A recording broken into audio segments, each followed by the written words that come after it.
In this guide, I'm going to show you how you can build the playing pirate habitat here in Pokemon Pokopia. Before we do get into this guide, make sure to like the video and subscribe to the channel with all notifications on. It really does help with the channel and it lets us know that you want more content like this. We'd greatly appreciate it if at any point throughout this guide you guys had any questions, ask them down in the comment section below and we could help you out further. I'm going to be doing my best to reply to every single comment down there.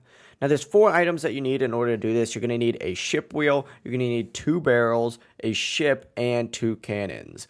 First, you can unlock the cannons by completing the Rocky Ridge area, and after that, you just gotta craft them using ingots, lumber, and some vine rope using any crafting bench, no matter where you are in the map. From here, if you go to the ship itself, you can just get the 2 barrels from the lower level, so I recommend doing that. And then, of course, go to the top of the ship, pick up the ship wheel, and if you place everything down on the ship itself by putting the ship wheel in the center, and then place 1 barrel on each side of the wheel, and then 2 cannons facing outward, you will have the playing pirate habitat created. And the process really is as simple as that. If you guys had any questions, ask them down in the comment section below and we can help you out further. I'm going to be doing my best to reply to every single comment down there. Before you do leave this guide, make sure to like the video and subscribe to the channel with all notifications on. It really does help us out. Let us know that you want more content like this. We'd greatly appreciate it. Have a great rest of your day though.